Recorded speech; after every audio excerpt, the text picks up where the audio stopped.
میرا نام امجد شاہ ہے۔ 1953 میں ملتان شہر کی ایک مارکیٹ میں ہماری جوتوں کی دکان تھی۔ خاندان مالی طور پر خوشحال تھا، دولت جائیداد کی ضرورت سے زیادہ فراوانی تھی۔ گھر میں میرے علاوہ میری چھوٹی بہن اور ایک بھائی تھا، میں دونوں سے بڑا تھا، مجھے روکنے ٹوکنے والا کوئی نہیں تھا۔ میرا باپ مذہبی قسم کا انسان تھا۔ میں اکثر ہی ملتان سے مال لینے کے لیے راولپنڈی کے کارخانوں میں آتا، یہاں میری عیاشی کا سامان بھی ہوتا تھا۔ میرا ایک دوست یہاں پر میرا سب سے بڑا رازدار تھا۔ میں ایک بار چھوٹی عید کے موقع پر اس کے پاس دکان کے لیے جوتوں کا بڑا آرڈر لینے گیا۔ سرمد نے حسب معمول میری رات کی رہائش کے لیے اپنے فلیٹ کی چابی دی تھی۔ میں اسے اپنی ہوش اور شرابی علت کے باعث کہا کہ مجھے دل بہلانے کے لیے کوئی خوبصورت سی لڑکی منگوا کر دے۔ میں نے کہا سب سے خوبصورت لڑکی ہونی چاہیے، بھلے پیسے زیادہ خرچ ہو جائیں۔ سرمد نے ایک اڈے پر فون کیا، وہاں پر ان سے کہا کہ میرا ایک خاص دوست آیا ہے، اس کے لیے بالکل ایک خوبصورت اور کچی عمر کی لڑکی چاہیے۔ دوسری طرف سے شاہد نائکا نے بہت زیادہ روپے مانگے، جس پر سرمد نے کہا کہ اس کی ڈیمانڈ پوری ہوگی تو اس نے کہا کہ یہ ہے تو پریوں کی پری بھیجوں گی، ایسی لڑکی ہوگی کہ تمہارا دوست خوش ہو جائے گا۔ فون رکھ کر سرمد نے مجھ سے کہا پہلے تم عیاشی کرنا اور پھر درمیانی رات میں آدیش دینے آ جاؤں گا۔ اس نے آمد کا وقت نہیں بتایا، جاتے جاتے یہ کہہ گیا کہ وہ فلیٹ میں موجود چھوٹے فریج میں شراب رکھ کر جا رہا ہے۔ میں لڑکی کا انتظار کر رہا تھا۔ تھوڑی دیر کے بعد دروازے پر دستک ہوئی۔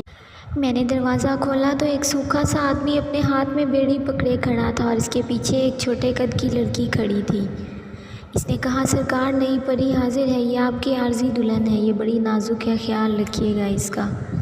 میں نے خوش ہو کر اس شخص کو نوٹ تھمائے۔ اس نے کہا کہ وہ صبح 4 بجے آئے گا۔ میں محسوس کر رہا تھا کہ اس کا وجود سر تا پاؤں کانپ رہا ہے، پھر وہ اچانک دھڑام سے بیڈ پر گر گئی۔ میں نے کہا گھبراؤ نہیں، میں تمہیں زیادہ پریشان نہیں کروں گا۔ میں نے تو یہ دل ربانہ انداز میں کہا تھا، لیکن اس کے چہرے سے چادر ہٹائی تو یہ دیکھ کر میرے پاؤں تلے سے زمین نکل گئی کہ وہ بیچاری تو کچھ زیادہ ہی کم عمر تھی، 13 سال سے زائد نہ تھی شاید۔ ایسا لگ رہا تھا کہ اس نے ابھی جوانی کی دہلیز میں ٹھیک سے قدم بھی نہیں رکھا۔ اس کا دل بری طرح دھڑک رہا تھا۔ میں نے پانی کے چند چھینٹے اس کی آنکھوں پر ڈالے، اس کے گورے معصوم چہرے پر بہتے آنسوؤں کی لکیریں صاف محسوس کی جا سکتی تھیں۔ میں نے اس سے پوچھا رو کیوں رہی ہو؟ میرے پاس اس سوال پر اس نے بچوں کی طرح مزید رونا شروع کر دیا۔ میں دل ہی دل میں اس نائکا کو کوسنے لگا تھا کہ یہ اس نے میرے ساتھ کیا دھوکہ کیا، مجھے ٹھیک ٹھاک مجھ سے پیسے لیے اور ایک لڑکی کی بجائے بچی بھیج دی۔ میں غصے میں بڑبڑاتے ہوئے خود سے کہنے لگا میں اس نائکا کو چھوڑوں گا نہیں، پھر اس بچی کو زور زور سے ڈانٹنا شروع کر دیا۔ میں نے کہا چپ کر جاؤ، یہ نہ ہو کہ ساتھ والے فلیٹ میں کوئی تمہاری آوازیں سن لے۔ اس نے مزید روتے ہوئے میرے پاؤں پکڑ لیے، کہنے لگی خدا کے لیے مجھے مت چھونا، میں ایک لاوارث یتیم اور مسکین لڑکی ہوں، میرا نام شائستہ ہے، اس نے خود ہی بتایا اور دوبارہ ہاتھ جوڑتے ہوئے بولی میں ایک یتیم خانے میں ہوش سنبھالا تھا، نہیں پتا تھا کہ مجھے وہاں کون چھوڑ گیا، میں ایک زلزلہ زدہ علاقے سے لائی گئی تھی۔ ان لوگوں نے کہا تھا کہ یہ مجھے اپنے گھر بیٹی بنا کر رکھیں گے، مگر بعد میں مجھے نائکا کے ہاتھوں بیچ دیا، میں بہت شریف گھرانے کی لڑکی ہوں۔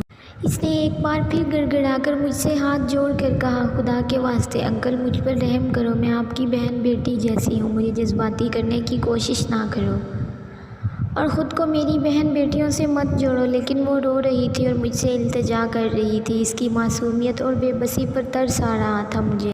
میں نے اس کے بازو پر ٹیکے کے نشان دیکھے تو اس سے کہا کہ نائلہ آنٹی کہتی تھیں کہ تو کمزور ہو گئی ہے، مجھے طاقت کے ٹیکے لگواتی ہیں جبکہ یہ نشے کے ہوتے ہیں۔ انکل مجھے تو لگتا ہے میرا ذہن اب کام نہیں کرتا، لڑکی نے معصومیت سے کہا، جب میں آپ کے پاس لائی گئی تھی تو میرے بازو پر 2 ٹیکے لگائے گئے تھے۔ شکر ہے میں نے کم شراب پی رکھی تھی، سوچنے سمجھنے کی صلاحیت ابھی باقی تھی۔ میں نے سوچا کہ اگر میں اس لڑکی کو بھگا دوں تو یہ کہاں جائے گی، میں نہیں تو کوئی اور شیطان کامیاب ہو جائے گا، اور دوسرے دن جب سرمد کو پتہ چلے گا کہ میں نے اسے ترس کھا کر چھوڑ دیا ہے اور اس کے گنڈے میرا کیا حال کریں گے، پھر سرمد کے لیے کتنی مشکل پیدا ہوگی۔ میں یہ سوچ رہا تھا اور وہ میرے پاؤں میں پڑ گئی، انکل مجھے چھوڑ دیں، آپ کو مجھ سے کیا ملے گا۔ میں نے اسے بری طرح جھنجھوڑ ڈالا، چپ کر جاؤ خدا کے لیے۔ پھر کچھ دیر سوچنے کے بعد کہا سچی بات ہے میں تجھے یہاں سے بھگا نہیں سکتا، بس چپ کر جا۔ خبردار جو تو نے اپنی زبان سے مزید کوئی لفظ نکالا۔ وہ سہم گئی۔ میں نے سوچتے سوچتے اپنا سر پکڑ لیا تھا۔ ذہن میں سوچنے لگا تھا کہ کیسے اسے بھگاؤں گا تو خود پھنسوں گا میں، پھر سرمد کو کیا جواب دوں گا، اور وہ گنڈے ہمارے ساتھ نہ جانے کیا سلوک کریں گے۔ میں نے کھڑکی کی طرف دیکھا۔ اسے یقین ہو چلا تھا کہ میں اس کی مدد ضرور کروں گا، لیکن میں جاؤں گی کہاں؟ مجھے اپنے ساتھ لے چلو، اس نے کہا۔ میں تمہیں کہاں لے کر جاؤں؟ تم نے مجھے ایک بہن کہا ہے، عزت سے زندگی گزارنے کا ایک موقع دیا ہے، میں کیسے اپنے بھائی کو خطرے میں چھوڑ کر چلی جاؤں؟ میں نے اس کے منہ پر تھپڑ مارتے ہوئے کہا، اس سے پہلے کہ میرے اندر کا سویا ہوا شیطان جاگ جائے۔ چلی جاؤ یہاں سے۔ میرے بار بار اصرار کرنے پر وہ جانے کے لیے آمادہ ہو گئی۔ میں نے کہا، میں تمہیں اس اندھیری رات کے حوالے کرتا ہوں، وہ ضرور تم مظلوم پر رحم کرے گا۔ اس وقت نہ جانے کون سی روحانی طاقت مجھ گناہگار کو اس نیکی کرنے پر مجبور کر رہی تھی۔ یہ کہہ کر وہ مجھ سے لپٹ کر رونے لگی تھی۔ بولی کہ میں تمہارا یہ احسان زندگی بھر نہیں بھول سکوں گی۔ بھائی، میرے سر پر بہن سمجھ کر اپنا ہاتھ پھیر دو۔ میں نے کہا، میں ایسا نہیں کر سکتا۔ میں تم سے ہوس کی آگ بجھانا چاہتا تھا۔ میں ایک بد کردار گناہگار انسان ہوں، خود کو اس قابل نہیں سمجھتا کہ تجھے بہن کہہ کر تیرے سر پر ہاتھ پھیروں۔ میرا ضمیر مجھے ملامت کر رہا ہے۔ میں نے اس کے ہاتھ پر 20 روپے رکھے۔ جلدی سے چلی جاؤ، جہاں روشنی نظر آئی اسی راستے چلی جانا۔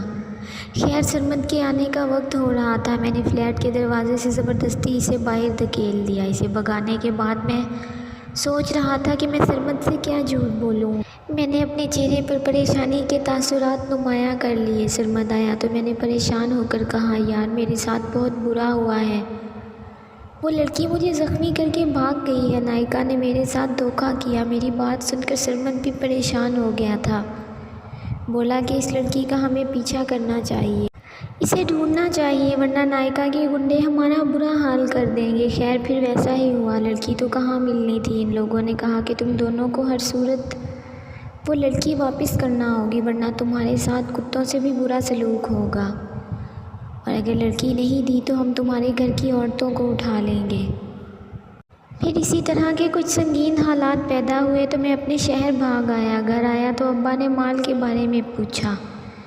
میں نے کہا کہ راستے میں ڈاکوؤں سے پالا پڑ گیا۔ ابا نے میری بات پر یقین کر لیا۔ انہوں نے شکر کیا کہ میری جان بچ گئی، لیکن انہیں معلوم تھا کہ میں کس چکر میں پھنس گیا ہوں۔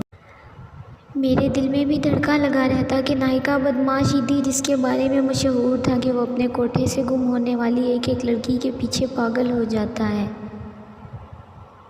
اسے زمین کی تہہ سے بھی نکال لاتا ہے۔ ہر لمحہ مجھے یہی لگتا کہ وہ آ جائے گا اور میری بہن شائستہ کو اٹھا کے لے جائے گا۔ 3 روز سکون سے گزر گئے۔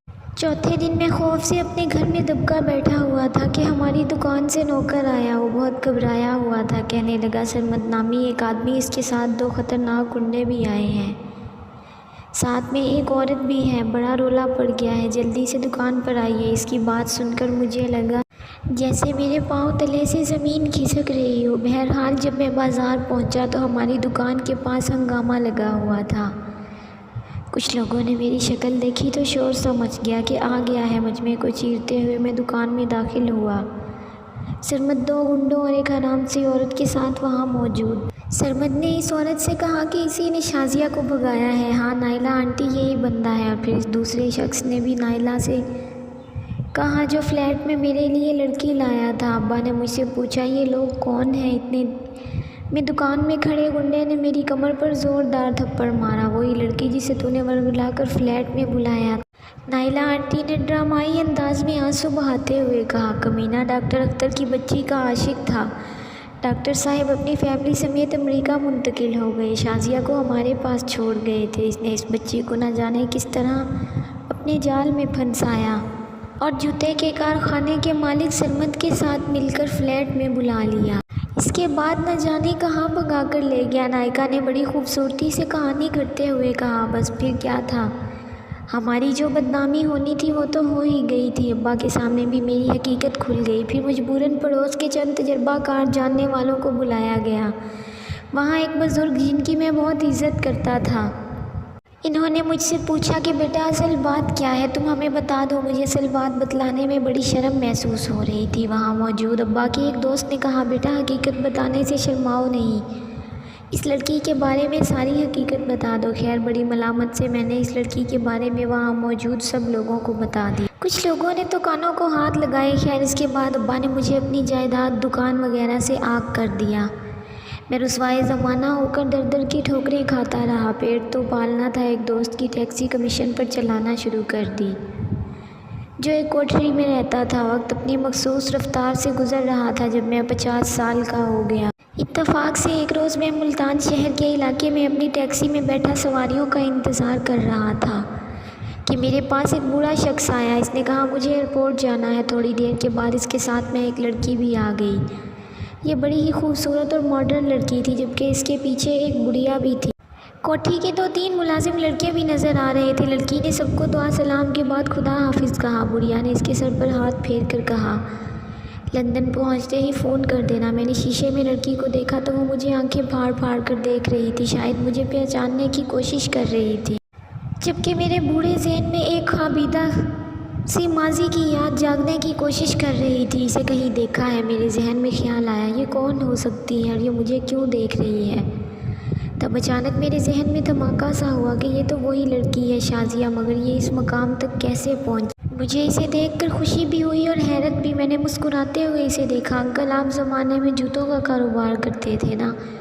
ہاں ہاں شازیہ، تم انکل کو جانتی ہو، یہ تمہارے کیسے جان پہچان والے ہیں؟ اس کے ساتھ بیٹھے بوڑھے نے کہا جی وہ ایک دفعہ میں نے اور سدرا نے ان کی دکان سے جوتے خریدے تھے۔ لڑکی نے کہا اور پھر اپنے ہونٹوں پر انگلی رکھ کر اشارہ کیا جیسے کہہ رہی ہو کہ ان بزرگ کو کچھ نہ بتانا۔ میں ٹیکسی چلاتے چلاتے ماضی کی دلخراش یادوں میں کھو گیا تھا۔ لڑکی کے بزرگ کے ساتھ گفتگو سے اندازہ ہو رہا تھا کہ وہ ڈاکٹر بن گئی۔ پھر تھوڑی دیر کے بعد بزرگ کو کسی کام کے سلسلے میں ٹیکسی سے نکل کر باہر جانا پڑا، تو شازیہ بچوں کی طرح رونے لگی جیسے وہ میرے فلیٹ میں اس دن اپنی عزت بچانے کے لیے روئی تھی۔ خدا تعالیٰ نے مجھے اس رات کے اندھیرے میں دارالامان میں پہنچا دیا تھا، جہاں مجھے نہ صرف امان مل گئی بلکہ ان صاحب حیثیت انکل نے میری پرورش کی، مجھے ڈاکٹری کی تعلیم دلوائی۔ پھر ڈاکٹر بننے کے بعد اپنی ایک ٹانگ سے اپاہج ڈاکٹر بیٹے سے میری شادی بھی کروا دی۔ میں ان کی بہو ہوں، لندن میں اپنے شوہر کے پاس جا رہی ہوں۔ لڑکی کی بات سن کر میں حیران رہ گیا۔ میں نے کہا میں تو چلو تمہیں فلیٹ سے بھگانے کے جرم میں خوشحال زندگی سے ایک ٹیکسی ڈرائیور بن گیا، لیکن مجھے اس کا کوئی افسوس نہیں ہے۔ یہ میرے ماضی کی ہی سزا ہے۔ مجھے اس بات کی خوشی ہے کہ میری نیکی رائے گاہ نہیں گئی۔ اس نے مجھ سے کہا کہ میں اس بھیانک رات کا ذکر کسی سے نہ کروں، ورنہ وہ اپنے سسر کی نظروں میں گر جاتی۔ کہنے لگی آج میں جس مقام پر کھڑی ہوں یہ سب آپ کی بدولت ہے۔ پھر جاتے جاتے اس نے مجھے اپنے حاصل کا نمبر دیا اور کہنے لگی مجھ سے رابطہ کرنا، میں آپ کو وہاں بلاؤں گی، آپ کو جتنے روپے چاہیے مجھے لکھنا، آپ کی مدد کر کے مجھے خوشی ہوگی۔ جاتے ہوئے وہ پلٹ پلٹ کر مجھے دیکھتی رہی، تاہم میں نے اسے کسی قسم کا رابطہ کرنا مناسب نہیں سمجھا۔ میرے لیے یہی خوشی بہت تھی کہ مجھ گنہگار اور بدکار کی ایک نیکی سے کسی کی زندگی سنور گئی ہے۔ دوستو ویڈیو پسند آئے تو اسے لائک اور اپنے دوستوں کے ساتھ شیئر بھی لازمی کیجیے گا، اور اگر آپ میرے چینل پر نئے ہیں تو چینل کو سبسکرائب لازمی کریں اور ساتھ میں لگے گھنٹی کے بٹن کو ضرور دبائیں تاکہ ہر نئی ویڈیو کا نوٹیفیکیشن آپ دوستوں تک سب سے پہلے پہنچ سکے۔